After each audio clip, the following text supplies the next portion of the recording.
Hello friends and welcome back. तो इस video के थ्रू हम आपके साथ कुछ वैकेंसी शेयर करने आए हैं जो कि नवोदय विद्यालय समिति में आई हुई हैं। और हम जानते हैं कि बहुत सारे हमारे फ्रेंड इस तरह की वैकेंसीज का वेट करते हैं जो उसमें अप्लाई करना चाहते हैं। और ये वैकेंसीज अलग अलग सिटीज में है, अलग अलग स्कूल्स में है। अराउंड 109 नवोदय विद्यालय में ये रिक्रूटमेंट किया जा रहा है। पीजीटीज और टीजीटीज के लिए बहुत सारे अलग अलग सब्जेक्ट्स में ये है। तो इसकी सारी डिटेल्स हम आपके साथ बताएंगे, आप कैसे अप्लाई कर सकते हैं, उसका फॉर्मेट क्या है, फिर लास्ट डेट क्या है और मोड ऑफ एप्लीकेशन क्या है और कब तक ये आपने सबमिट करना है। अगर आप नए हैं इस चैनल पे तो आपसे रिक्वेस्ट है कि इसे सब्सक्राइब जरूर करें और ये बेल आइकन को प्रेस करें जिसके इस तरह के नोटिफिकेशंस आपके पास पहुंचती रहें। तो हम डेली बेसिस पे एक्चुअली आपके साथ स्कूल्स में या कॉलेजेस में जो वैकेंसीज होती हैं अक्रॉस द कंट्री वो शेयर करते हैं और वो वीडियोस आप तक लगातार पहुंचते रहेंगे अगर आप इसे सब्सक्राइब करेंगे। तो मैं आपके साथ शेयर करता हूं कि वो वैकेंसीज कहाँ पे हैं। तो जैसा कि आप देख सकते हैं आपके वीडियो में, ये उसका नोटिफिकेशन है जो हमने डाउनलोड करा है नवोदय विद्यालय समिति की वेबसाइट से। ये कल ये नोटिफिकेशन जारी हुआ है 2 तारीख को और इसकी अप्लाई करने की लास्ट डेट है 11 सितंबर। 11 सितंबर तक आपने ये अप्लाई करना है। ये जो वैकेंसीज हैं पीजीटीज और टीजीटीज के लिए हैं और जो रिक्रूटमेंट हो रहा है वो कॉन्ट्रेक्चुअल बेसिस पे हो रहा है। तो ये परमानेंट रिक्रूटमेंट नहीं है, कॉन्ट्रेक्चुअल बेसिस पे है, लेकिन बहुत सारी अलग अलग लोकेशंस पे है। इन्होंने डिटेल्स दी हुई हैं। जो रिक्रूटमेंट्स है ये मध्य प्रदेश में, छत्तीसगढ़ में और ओडिशा में हो रहा है। और कौन कौन से उसके जो क्लस्टर इंचार्ज हैं, जैसे भोपाल क्लस्टर के अंदर जो अलग अलग जवाहर नवोदय विद्यालय हैं, करीब 27 हैं, उनमें रिक्रूटमेंट है। ईमेल आईडी दिया हुआ है जो रेस्पेक्टिव क्लस्टर के इंचार्ज हैं, जो प्रिंसिपल हैं, और फोन नंबर भी दिया हुआ है। तो जो एप्लीकेशन है वो आपने इसी ईमेल आईडी पर भेजना है। एक पर्टिकुलर फॉर्मेट उन्होंने दिया हुआ है, वो फॉर्मेट आप उनकी वेबसाइट पर जाकर डाउनलोड करेंगे, उसका प्रिंट आउट निकालेंगे। फिर उसमें अपने हाथ से सारी इंफॉर्मेशन, आपकी personal details, academic details, professional details enter करेंगे, सारे डॉक्यूमेंट्स अटैच करेंगे।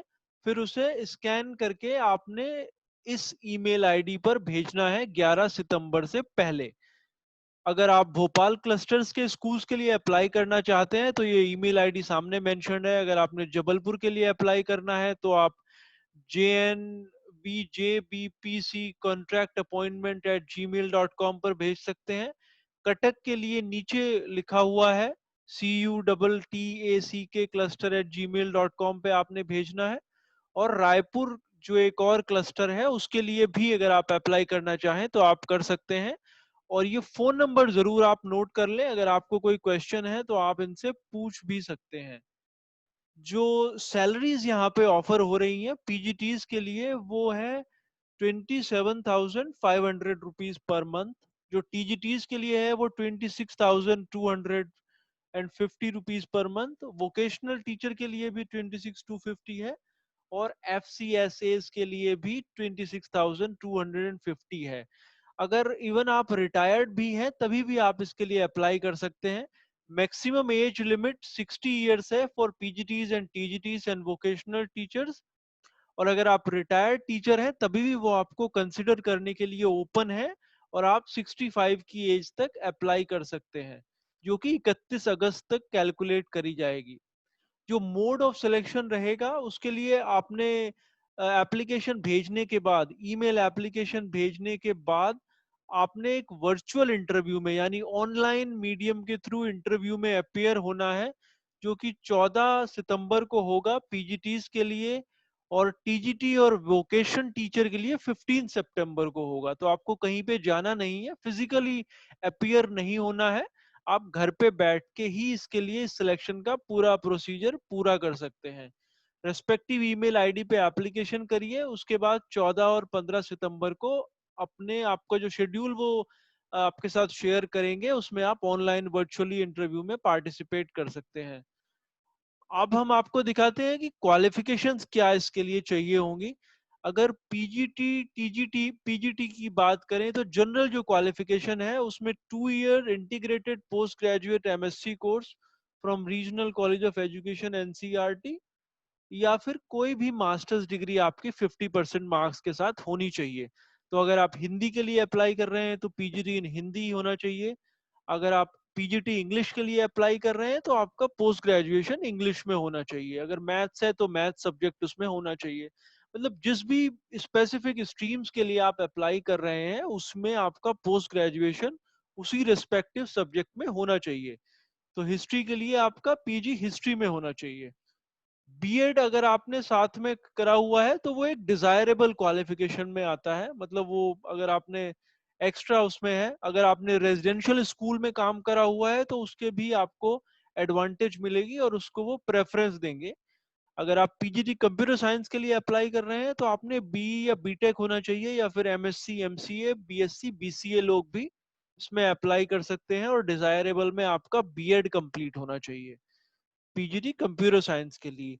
टीजीटी के अगर क्वालिफिकेशन क्राइटेरियाज की बात करें तो आपको रेस्पेक्टिव जिस डोमेन में जिस सब्जेक्ट में आप अप्लाई कर रहे हैं वो आपका as an elective subject graduation level पे होना चाहिए। अगर आप टीजीटी इंग्लिश के लिए अप्लाई कर रहे हैं तो ग्रेजुएशन लेवल पे इंग्लिश होना चाहिए आपके पास। या फिर अगर आपने 4 साल का इंटीग्रेटेड कोर्स भी करा हुआ है तभी भी आप उसके लिए एलिजिबल हैं। साथ में बीएड होना भी अनिवार्य है। एज लिमिट 60 ईयर्स है, तो आप 60 ईयर की एज तक इसके लिए अप्लाई कर सकते हैं। तो जिस भी रेस्पेक्टिव सब्जेक्ट के लिए आप अप्लाई कर रहे हैं उसमें आपकी ग्रेजुएशन में वो सब्जेक्ट होना चाहिए फॉर टीजीटी, और पीजीटी के लिए उसी रेस्पेक्टिव सब्जेक्ट में पोस्ट ग्रेजुएशन आपका होना चाहिए। सोशल स्टडीज के लिए या तो आपने हिस्ट्री के साथ ज्योग्राफी ली हुई थी पोस्ट ग्रेजुएशन में, या फिर इकोनॉमिक्स या फिर पॉलिटिकल साइंस लिया हुआ था, या फिर ज्योग्राफी के साथ हिस्ट्री या इकोनॉमिक्स या पॉलिटिकल साइंस आपने लिया हुआ था, तो आप सोशल स्टडीज के लिए अप्लाई कर सकते हैं और उसके लिए एलिजिबल हैं। फिर टीजीटी जो थर्ड लैंग्वेज के लिए उनको चाहिए उसमें बीईडी बीएड आपका होना चाहिए, और आपको इंग्लिश और हिंदी में कॉम्पिटेंसी होनी चाहिए, प्रोफेशनलिज्म उसमें होना चाहिए इंग्लिश या हिंदी लैंग्वेज सिखाने के लिए।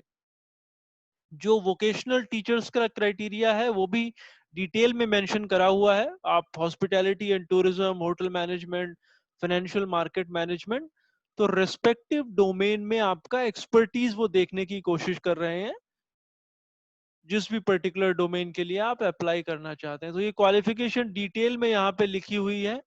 जो FCSAs उनको चाहिए जो फैकल्टी कम सिस्टम एडमिनिस्ट्रेटर हैं, उसके लिए आपको graduation with diploma in computer application होना चाहिए, और अगर आपने डोएक का ए लेवल सर्टिफिकेट किया हुआ है तो वो भी उसमें एलिजिबल है।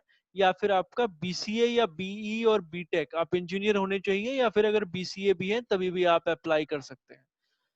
फॉर्मेट की अगर बात करें तो ये उसका फॉर्मेट है। आप इसका प्रिंट आउट निकालेंगे, उसके बाद इसको फिल करेंगे, फिर उसे स्कैन करेंगे, और साथ में सारे डॉक्यूमेंट्स अटैच करके आपका हाई स्कूल के का सर्टिफिकेट, ट्वेल्थ का सर्टिफिकेट, ग्रेजुएशन का सर्टिफिकेट, पोस्ट ग्रेजुएशन का सर्टिफिकेट, फिर बीएड, फिर अगर आप सीटेड आपने क्वालिफाई करा हुआ है, अगर आप एमएड हैं, पीएचडी हैं, तो वो सारे सर्टिफिकेट आप पहले इसमें मार्क्स मेंशन करेंगे, फिर सर्टिफिकेट अटैच करके, और आपने रिस्पेक्टिव ईमेल आईडी पे जो पीओ की हमने आपको सबसे पहले दिखाया था उस ईमेल आईडी पे आपने मेल करना है 11 सितंबर से पहले। तो अब हम आपको दिखाते हैं कि ये आपने डाउनलोड कहाँ से करना है, ये फॉर्म कहाँ से डाउनलोड करना। सो फॉर्म डाउनलोड करने के लिए इस वेबसाइट को अच्छे से नोट कर लें। ये है navodaya.gov.in/nvs/ro/bhopal/en/home और index.html। इस यूआरएल को अगर आप अपने कंप्यूटर में इंटरनेट पे डायरेक्ट टाइप करें तो आपको ये वाली वेबसाइट ओपन होके आएगी जो कि नवोदय विद्यालय समिति भोपाल रीजन से है। इसके नीचे की तरफ अगर आप जाएंगे तो जो सर्कुलर्स आप देख पा रहे हैं उन सर्कुलर्स में से ही आपने जो फॉर्म है एप्लीकेशन फॉर्म वो डाउनलोड करना है। ये जो सर्कुलर आपको दिख रहा है आपके राइट हैंड साइड में, यहाँ से आपने ये फॉर्म डाउनलोड करना है और फिल करके सबमिट करना है। So hope this was useful to you and thanks for watching the video.